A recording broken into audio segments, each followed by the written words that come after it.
for 5 Times Shiva Met Harry by Samira Ahmed. You can see the directions on the board there. Make sure you're responding to blue questions in the text, and you can pause this at any point throughout the reading. Make sure you're highlighting as you read through the document. You want to keep an eye out for how the characters develop, and you want to also look at the point of view in which this story is told. So, 5 Times Shiva Met Harry by Samira Ahmed. The first time Shiva met Harry, they reached for the same book about the Russian Revolution on the library shelf. They did the awkward laugh thing people do, and Shiva had time to notice that he had very, very nice green eyes. And then he said, "You go ahead. There's another one down here." And that should have been the end of it. The second time she saw him, he was walking out of the library.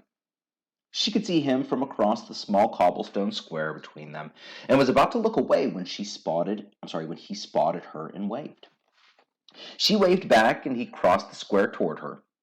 His shirt was untucked, and he had his school sweater on this time, rumpled from the day, and the jade green did fairy tale things to his eyes. She tried to picture what he must be seeing. A girl sitting on the ground of the park on the other side of the square, legs outstretched, school shirt and skirt stained with damp grass, school bag next to her, and a bottle of cream soda in one hand, with not much left in it. "This isn't as sad as it looks," she said. He laughed. "My friends just left." On impulse, she held the bottle out to him. He shrugged, sat down on the grass beside her, and took it. "I'm Harry."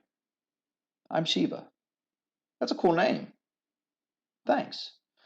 Some girls were called Juno or Athena or Freyja. She got Shiva. She liked it."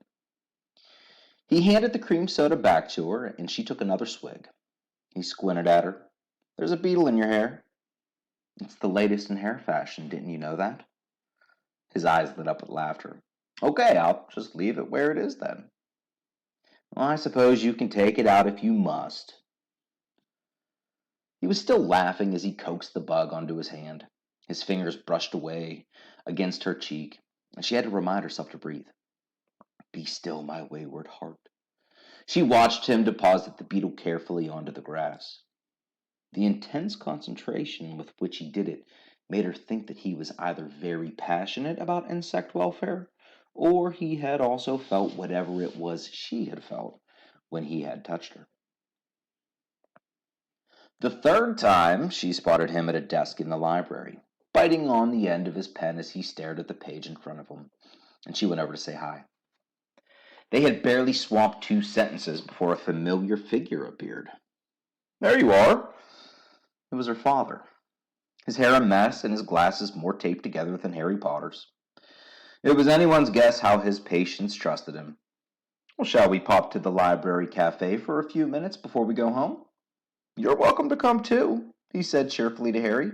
"I like judging my kids' boyfriends' characters based on the coffee they drink." "Well, Daddy's not my—" "They'd better not sell out of fruit scones before we get there," Dad went on, as if neither of them had started speaking. "Come on, kids, shift a bit." And he was off, leaving them behind. "Sorry," Shiva said to Harry. "He's always like that. You don't have to come." "And disappoint him? I would never." And so they went to find her father in the library cafe, a small hole in the wall that had the best fruit scones in the city. Dad was already at the counter. "What'll it be?" "Coconut frappe with extra whipped cream, please," Shiva said to the girl behind the counter. "And a scone if Dad hasn't ordered them all already." Harry paused, obviously aware of how loaded this choice was. "Just a black coffee, please." Dad tutted. "Unimaginative." He informed Harry, and then said to Shiva in a tone of wistful affection, "Jamie never drinks plain black coffee." Shiva rolled her eyes. Her brother's boyfriend, Jamie, was the ideal against which her parents measured all their children's prospective love interests. And he was admittedly pretty bloody perfect, which made that ideal all the more impossible to live up to. "So, Harry," Dad said, once they found a free table, and he'd extracted Harry's name out of him. I see by your uniform that you're still in school. We're in the same year, Dad. Not the same school, but the same year. We're both doing history, Harry added. Shiva winced. Here it comes. Dad peered at Harry over the top of his glasses. Let me ask you this, Harry. In all the time you've studied history in some form or another over the course of your entire school life, how much time have you spent on the British Empire? I think we may have done a little bit in junior school, but I can't remember much. There was a pause, and then, apparently feeling that more was expected of him, Harry added, I know we studied Gandhi, and I think there was also a lesson about how Christian missionaries would teach English to people in the former colonies. Was that a good thing, do you think? Sure. I mean, it opened a lot of doors. Shiva winced again. Later, after Harry had left, Dad cocked his head at her. You're probably annoyed with me, but you know I believe that a boy who can't pass the British Empire test is not worthy of you. He's 17, Shiva said. He has time to figure things out. What if he doesn't figure things out? I know you think I make a big deal out of this, but it matters. And, he added because he could never resist, if you recall, Jamie was 16 when he passed the test.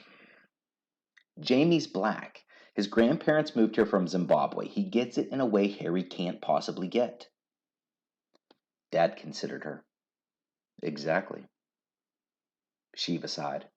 Dad, it doesn't matter anyway. Harry's not my actual boyfriend. I barely know him. What?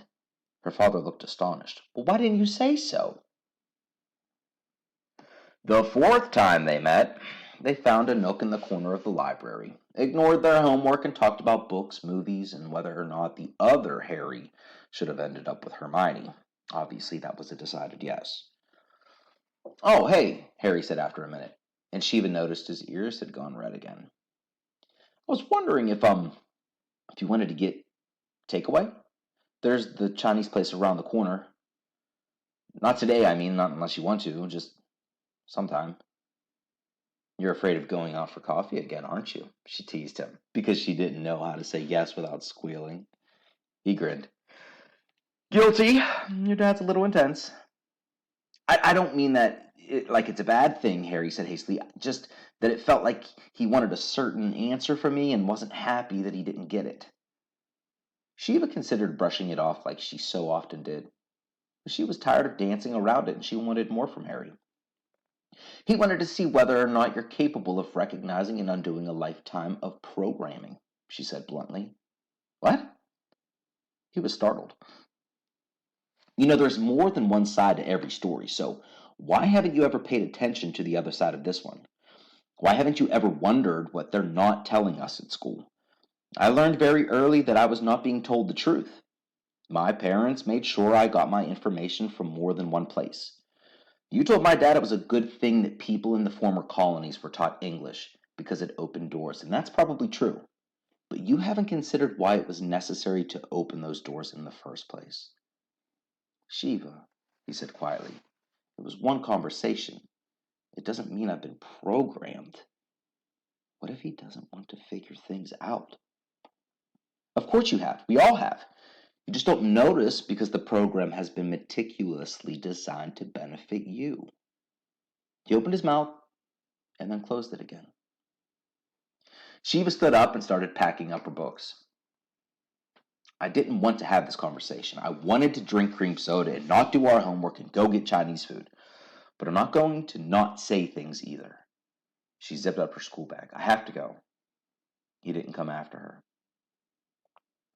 The fifth time Shiva met Harry, she almost missed him altogether. He wasn't in any of his usual places in the library. She told herself she wasn't disappointed. Then, as she looked for a free table somewhere near the geography section, she bumped into him. He was coming out of the International Studies aisle, and he had a pile of books in his arms. He flushed pink at the ears when he saw her and clutched the books tighter, like he hoped they'd disappear, but she could see some of their titles. India in the 20th Century, A True History of Colonial India, The Real Legacy of the British Empire. I thought about what you said, he said in a rush, ears even redder now. And you were right. I don't know as much as I think I do. So I wanted to learn. She said intelligently. Sorry, what? Just clearing my throat, she said. Okay. He gave her a crooked smile. I'll see you around. She watched him go, a smile edging its way across her face. He's 17, she'd said to her dad that day after coffee. He has time to figure things out. And he wanted to. So she smiled. This time she had homework. So did he. But next time, maybe, just maybe, they could go get that Chinese takeaway.